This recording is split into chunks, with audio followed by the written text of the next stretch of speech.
Welcome to Layers Licensing and Games podcast. My name is Mitch. There is no Ratchet today. Ratchet is in London at ICE, which is a gambling and gaming show. So just me. I'm actually coming to you from Lisbon now.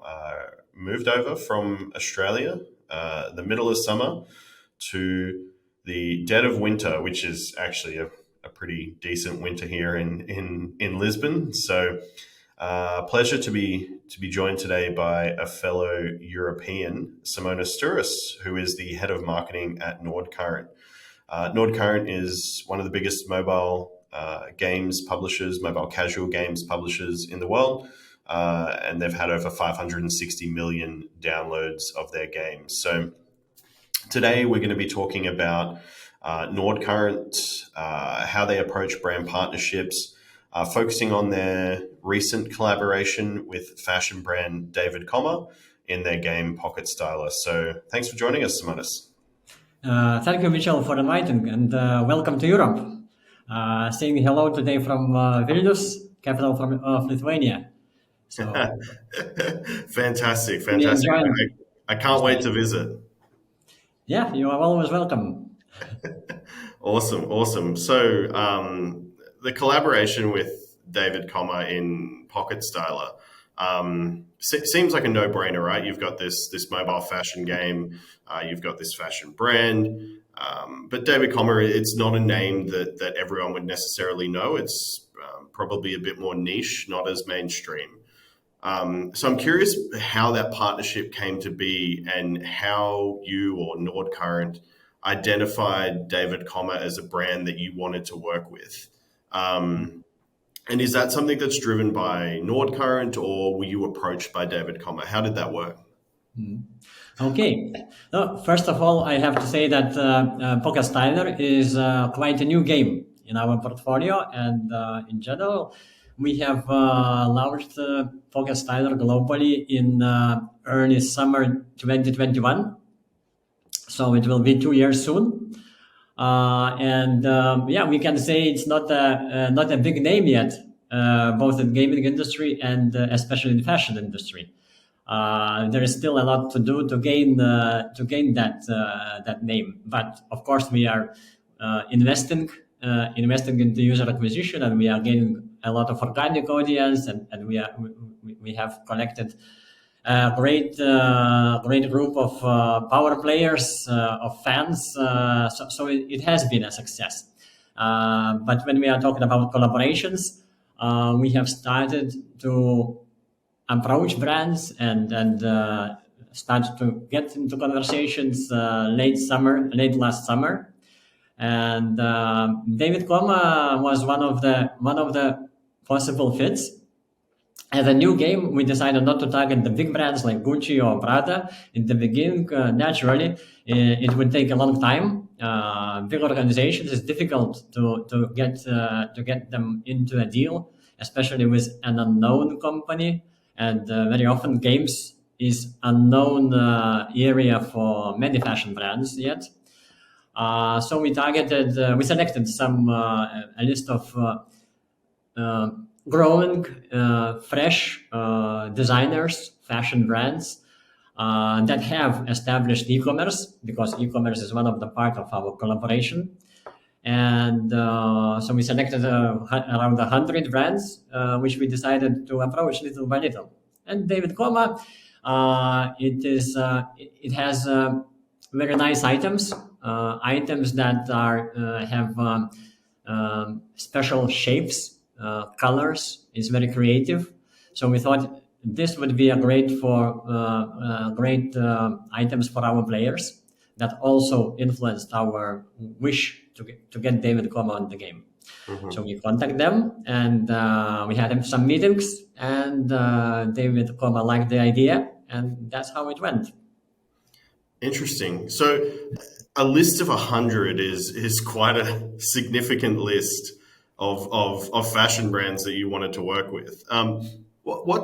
Maybe just quickly actually for people listening, what's the audience of Pocket Styler? Is it mostly young women, or what's the audience look like?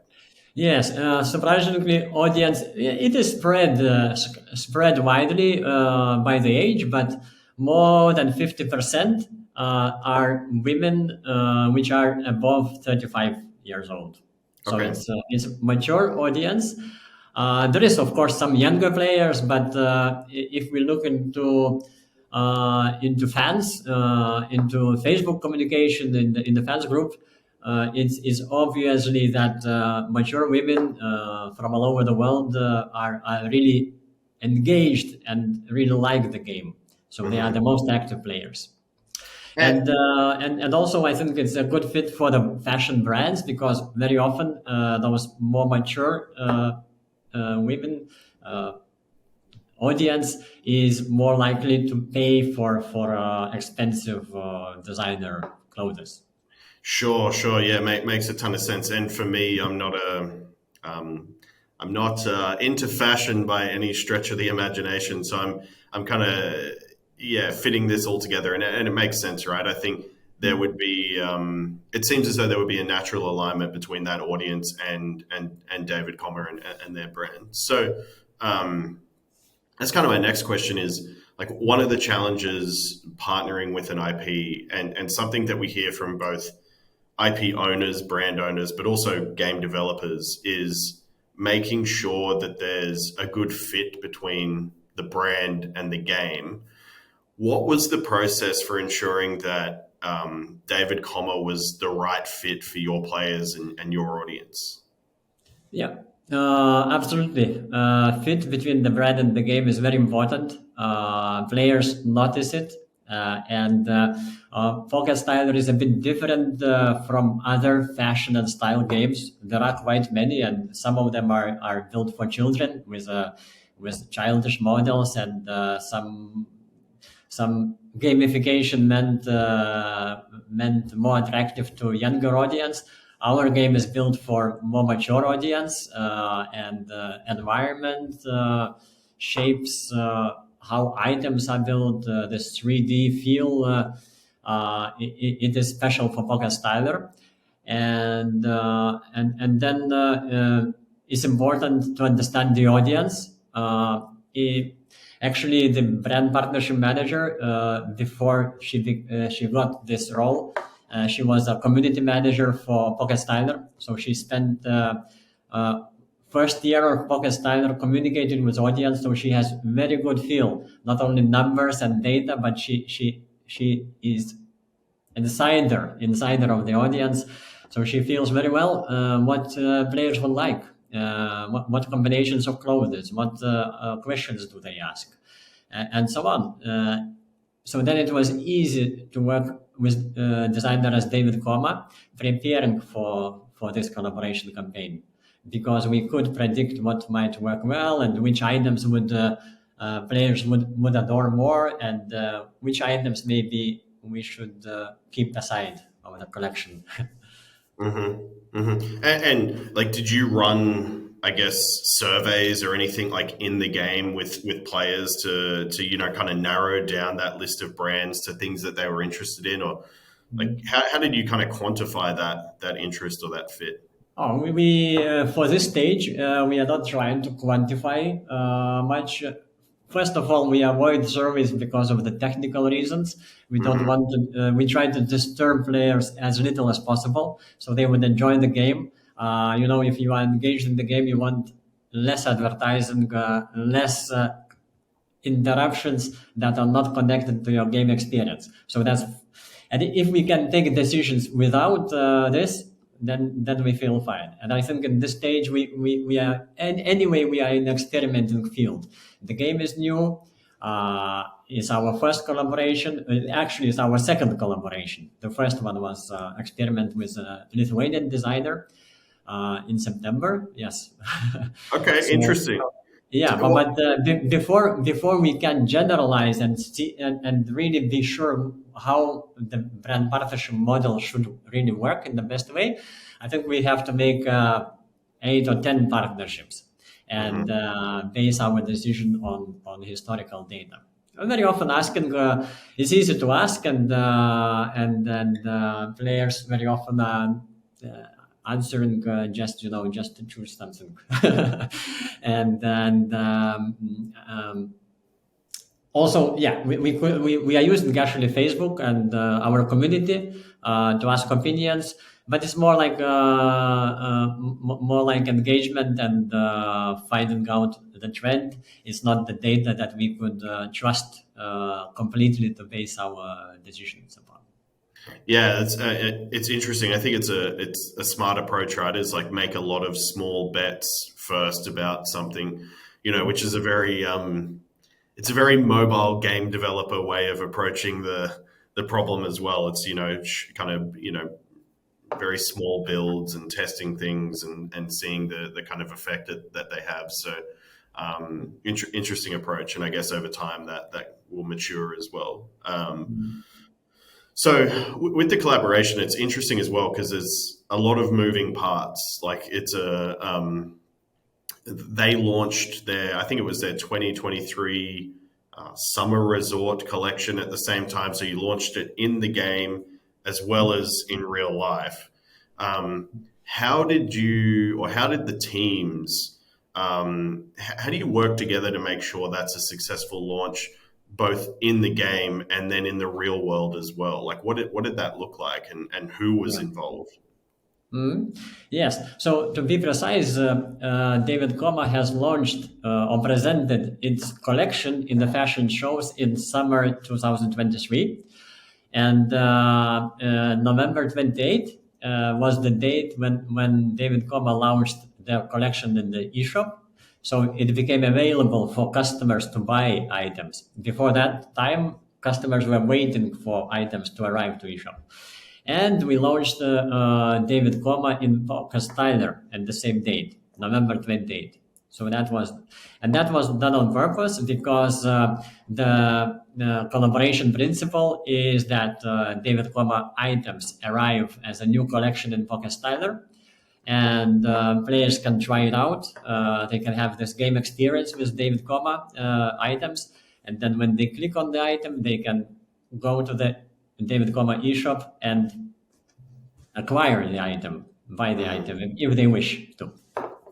So it was e-commerce targeted collaboration. So we started preparation in summer 23 after the collection was launched in the fashion shows, and pictures of items became available. So our artists had enough time. It was five months remaining until launch, so they had enough time to do an amazing job to remake the pictures, so they fit very well the game and still look very close to real with all the small details. And also they have to fit with other items in the game very well, like dresses with tops and shoes and so on, and that takes really an effort. So we had enough time to make pictures and approve the pictures. And from our side, everything went smooth. David Koma liked how it looked in the digital space. And I think much more challenge for fashion brands is to manage the physical part. We haven't experienced that, but we had a feeling from our partners that it is a really challenging thing. In half a year, they had to get the garments, to order production, to produce the items, to check the quality, because the dresses in David Koma, they are unique. It's not like a general sweater that you can order anywhere, anytime, and just put a sticker. It's dresses that have not been produced ever before. So it is really a demanding work both for designers, for producers, and for quality people. And to make them come to London, to the stores and stores all over the world probably, and to the eShop on time, that's the biggest challenge. So I would say digital part is easy, physical it's much more difficult. Yeah.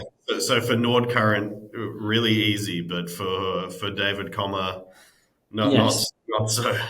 Yeah. So our work was just to run the game and not to disturb the team, and we had then conversation 2 weeks after the collection was launched, and all the deliveries were handled, and we could breathe. David Koma could breathe, and we could speak about some first results. That's only your second collaboration in the game, so it sounds like it was probably more complex than the one you did with the Lithuanian designer. Like there's more more parts involved. How did you find that? How did the team find that experience? How did you manage it? Only the second collaboration. It went fine. Actually, we were planning it for some time. We had a clear model how it has to be implemented.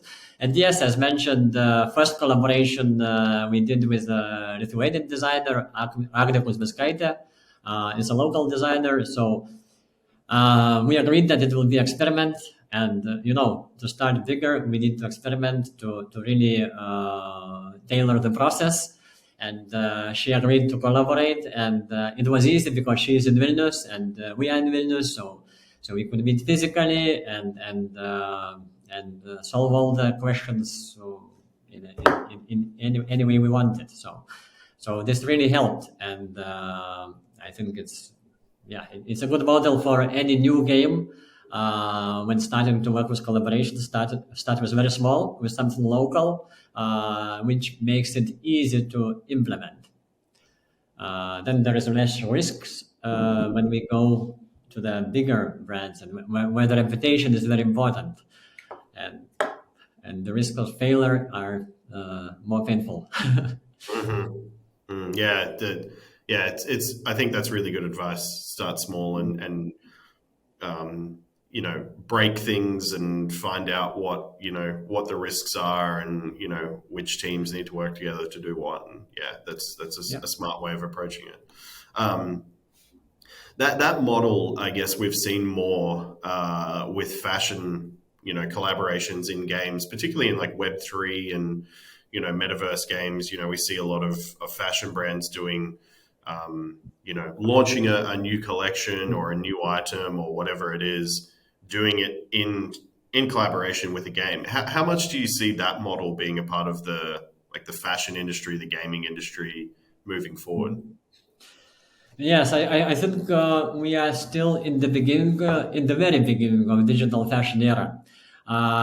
When I meet fashion brands, I see that the fashion industry is still quite is a traditional industry, and it's only very few fashion brands who go to digital. Most of them, they are still in very much in a traditional business way, and I completely understand that because it's very challenging industry because of delivery, production, garments, and very fast. The environment changes very fast.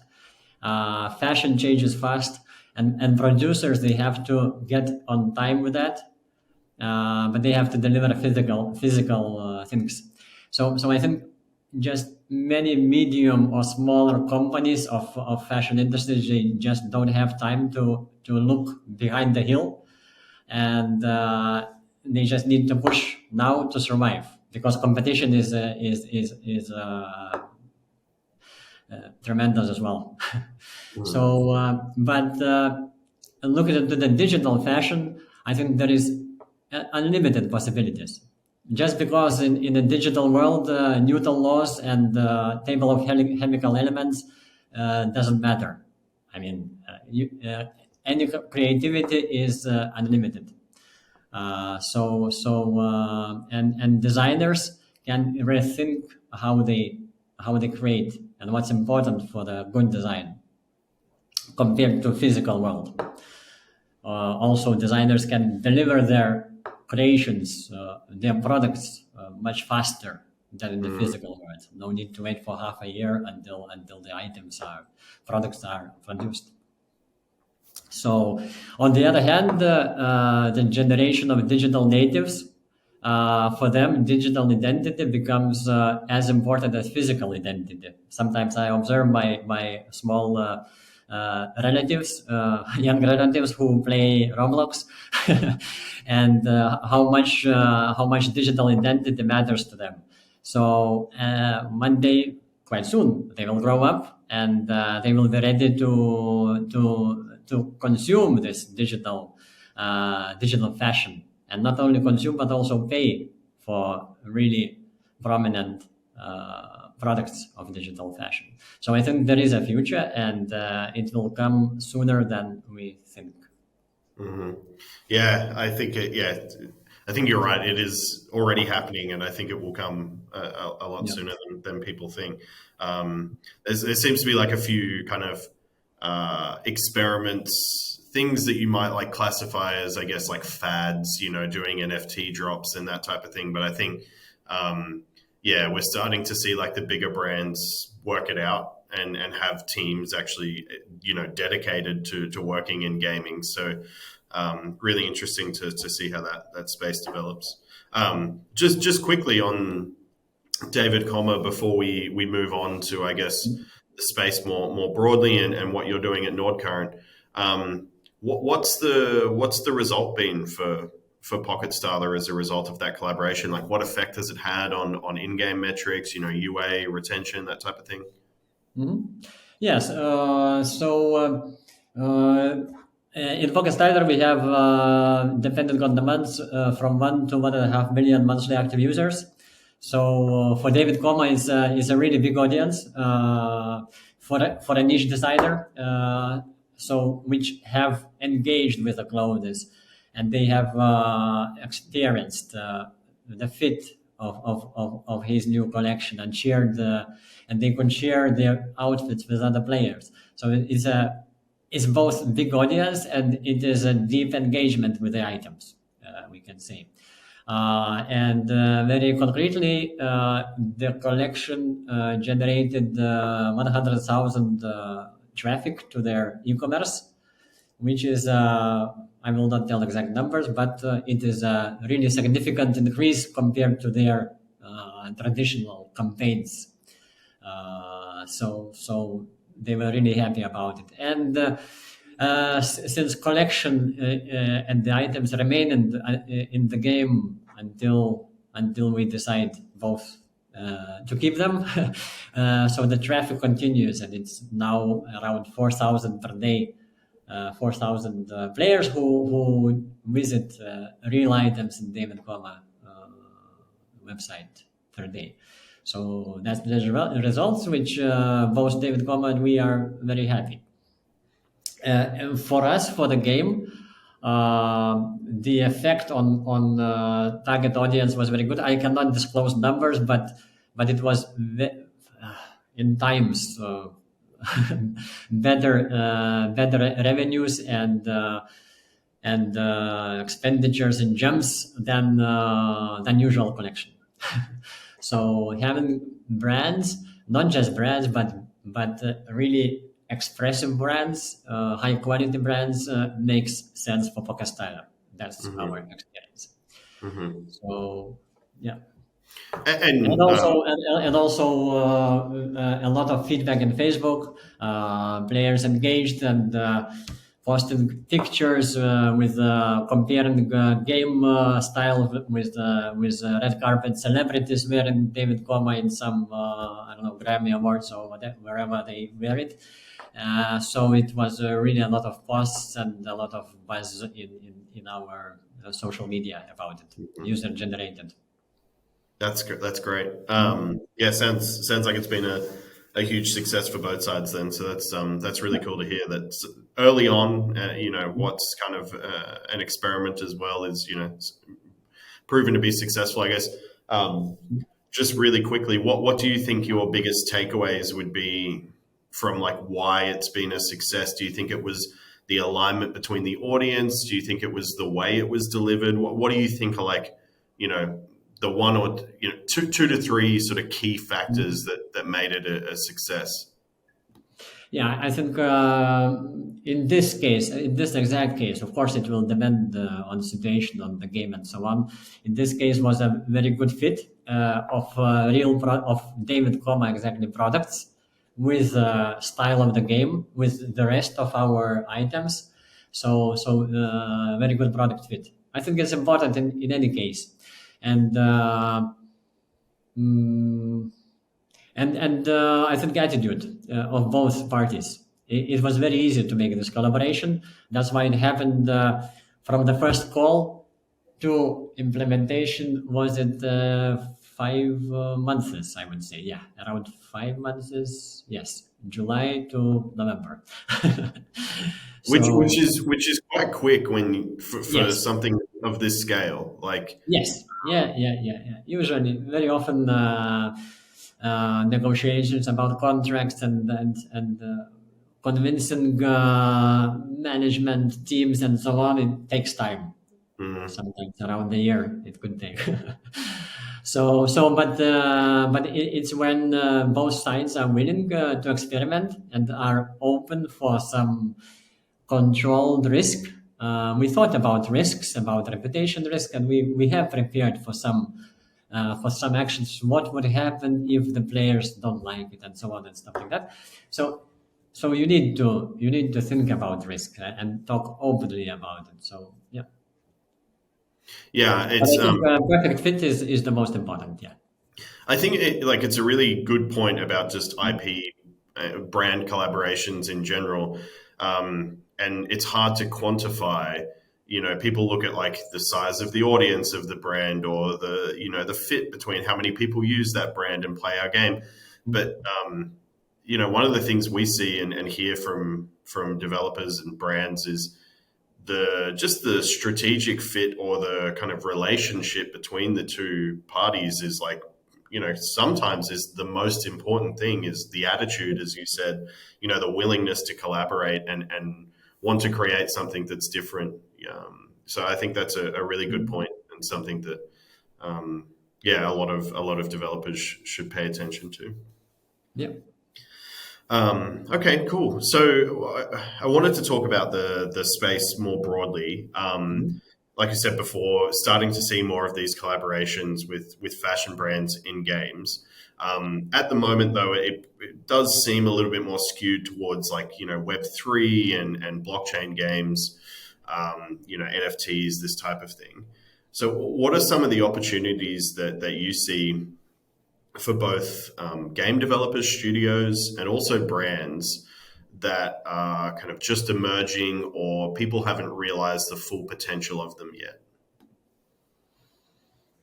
I would say for us, when we look for our perspective, we see that again, if you find a good product fit and the game fit, it might work. And um, most of our games are simulation games. Like Open Fever is a restaurant simulation, and the Happy Clinic is a clinic simulation, and Focus Tyler is a kind of fashion e-store simulation.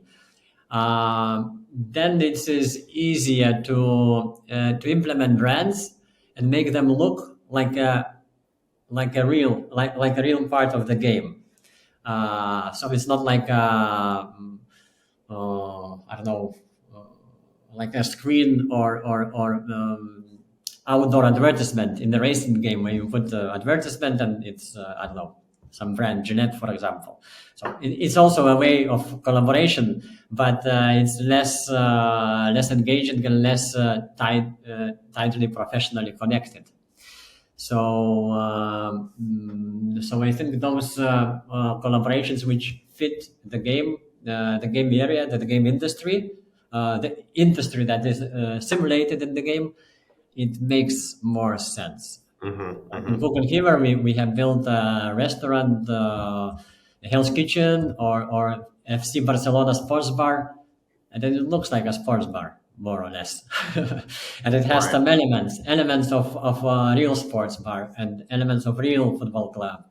And if it's Coca-Cola, so anyway, we had already before Coca-Cola, we have cola machines for our bars, and we just introduced the brand into that, rebranded it, and then it fits well, and then players feel like it would be a brand placement in the movie. Sometimes many watchers of the movie don't notice brand placement, and that works like really influentive and natural impact on consumers' behavior decision. What role do you see for fashion brands in gaming moving forward? Like, we've seen a lot of fashion brands collaborating in like Fortnite, for example, even where you can just, buy an outfit for your player. It's not necessarily like, Pocket Styler where you're styling a character, or it's not necessarily like a digital fashion show or an NFT drop. How much do you see those worlds kind of merging moving forward? Yeah, absolutely. As mentioned before, the fashion, we are still in the beginning of digital fashion trend. And imagine now, if it's only a small part of designers who are working on digital fashion, imagine if most of biggest and average and most of designers, like 90% designers, would focus on digital fashion. How much digital fashion would be created, what would be a choice, and how much new ways of expressing fashion would arise because of that wish to be in the digital world. So yes, we have a few cases which are which are talked about in media, like Fortnite and Roblox, the big brands entering big games, big platforms. One side, we have Pocket Styler and maybe some few other smaller fashion or casual fashion games, which experiment with smaller brands, but it's only the beginning. In US, when we made the research, there are 3,000 luxury fashion brands in the market. At least that's my knowledge. I believe that there can be more. So this is the brands that we identified. So imagine if 3,000 brands will start to look for possibilities to enter digital fashion world. So, and sure, there will be more fashion brands in the game, more designers in the games, entering the games, and there will be also more games built by brands. Like Louis Vuitton have their Louis the game. I think that's the name of the game, which is just built for one brand as IP based game. So we will see a lot of different and really exciting examples and cases. Yeah, not just the kind of traditional what we've seen, these collaborations in games. Like you said, an entire game that's just based around Louis Vuitton, I think is interesting. There's a lot of opportunities for smaller designers. I think I think this is a great case study for more niche designers. The David Koma case study. I think it's great. I mean, do you think that how do you think that smaller developers, do you see an opportunity for maybe smaller gaming studios to work with more niche fashion brands, or vice versa for small fashion brands to say, okay, this is a good opportunity for us to be more competitive and get into this emerging space? Yes, absolutely. I think there are all possibilities, but of course, for smaller developers, competition gaming world is not easy as well, and to propose something for a fashion brand, the game has to have some audience. Why the fashion brand should invest or go into a game which doesn't have yet really significant player audience, or it doesn't provide a possibility to reach some specific markets or specific audience. It has to be a balance. Of course, there is a space for experiment, and probably we will see gaming developers collaborating with young designers, or even companies built out of like a team, small teams built with game designers, artists, and fashion designers together.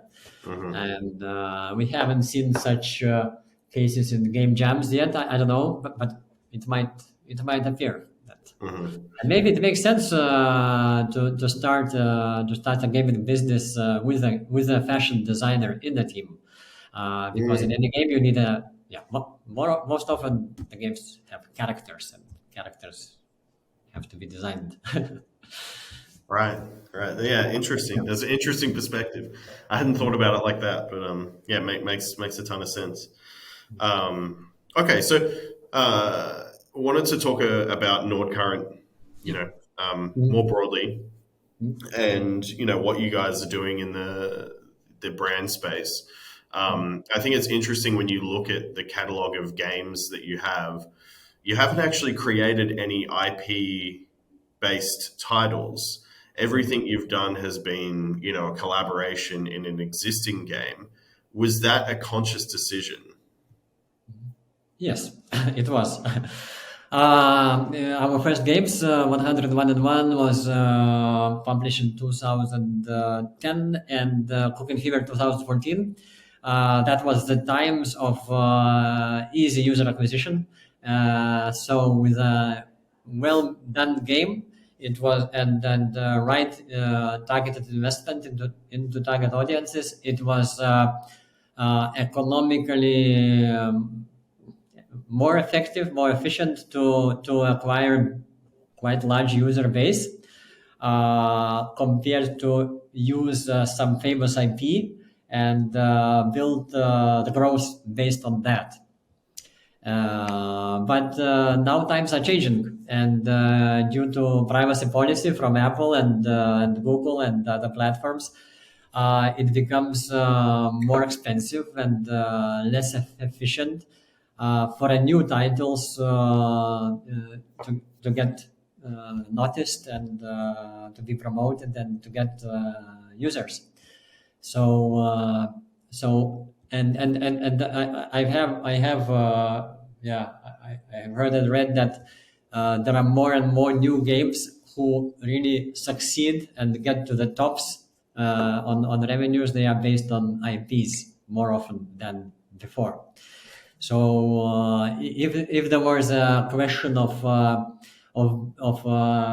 developing a new game, we should seriously consider using some IP to get this larger user base.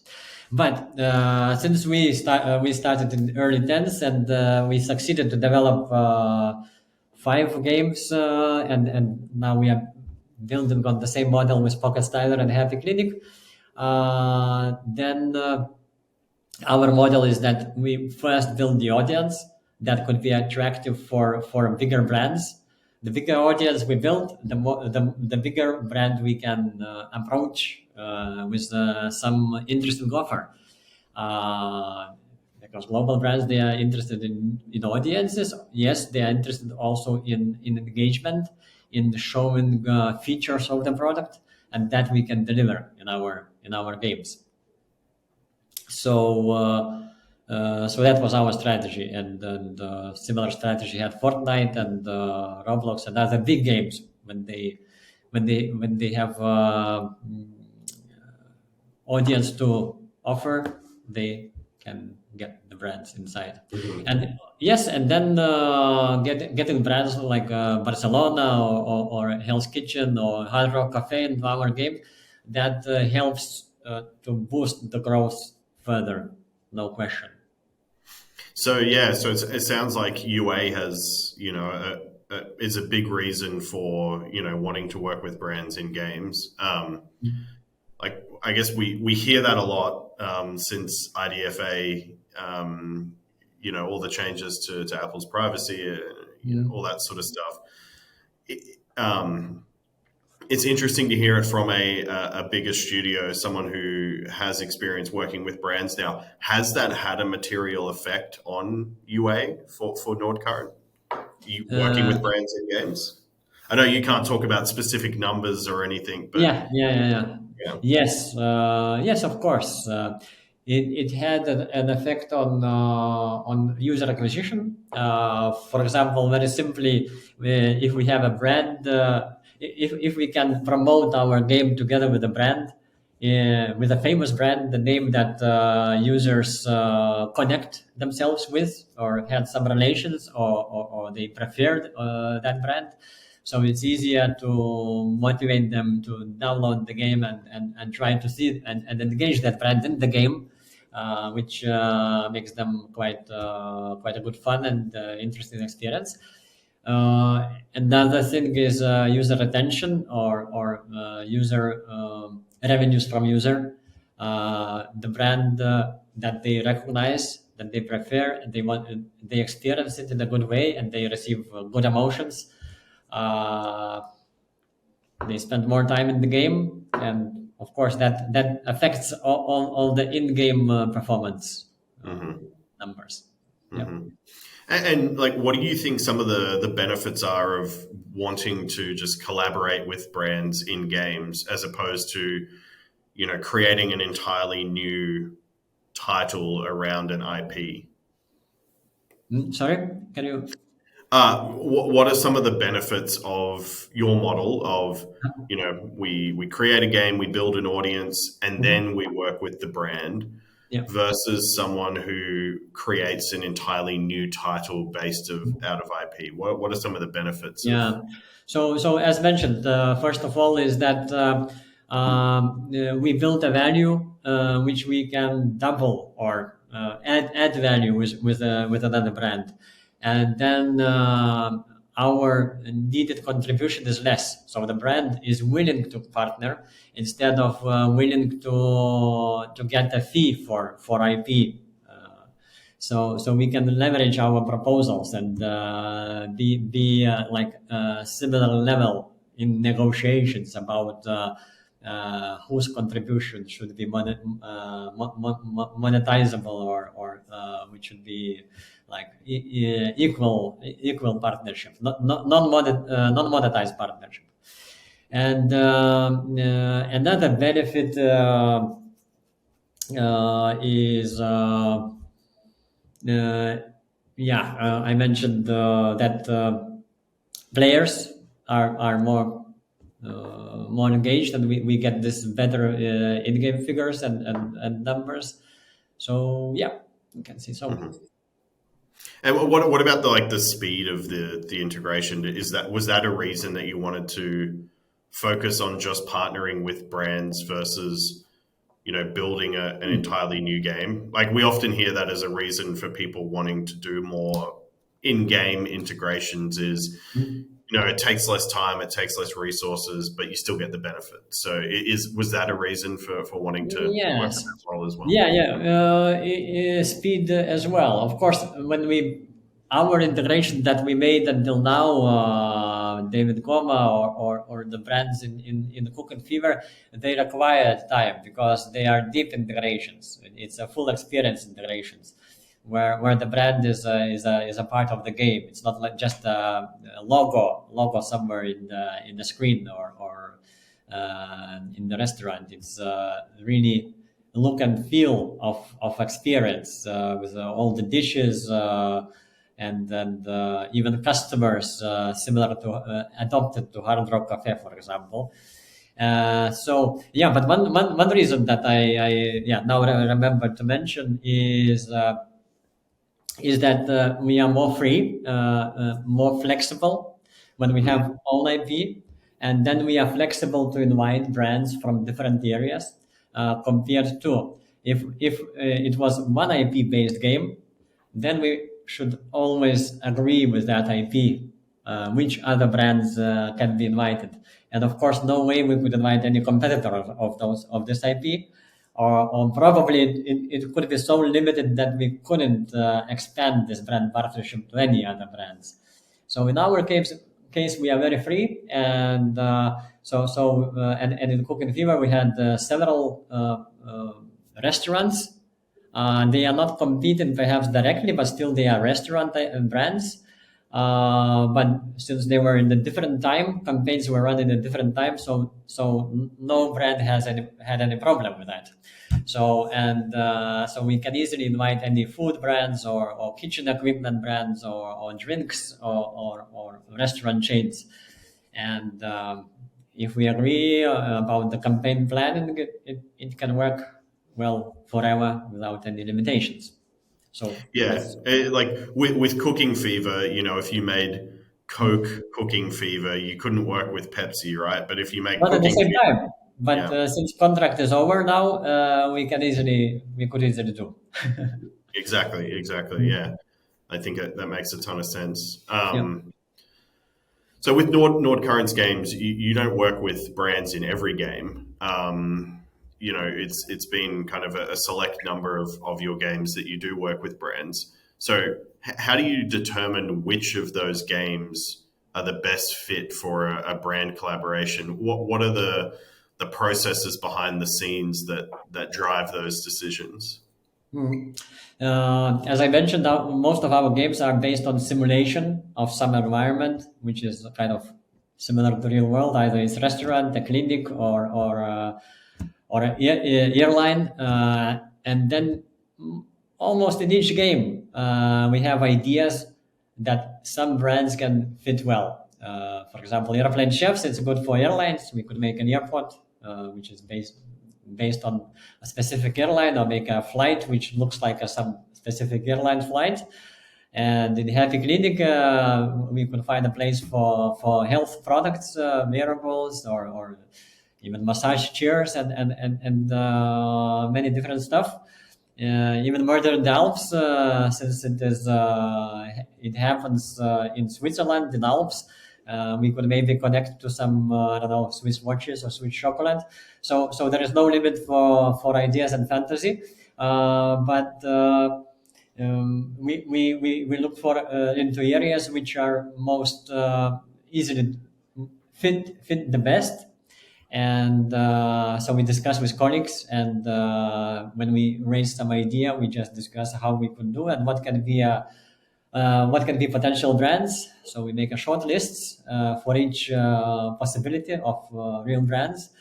Then we analyze what those brands have done. Maybe are they already in the digital world? Had they collaborations with other games before? And then some brands we contact, and I wouldn't say it's just that easy because very often we meet industries that are traditional, like food industry or even the restaurant industry, and traditional industries, they look into the games with a bit uncertainty. They know very little how games work. They know little how well we can control the environment and make the best success for the brands. So it takes times to discuss and really find the value for both sides. Yeah.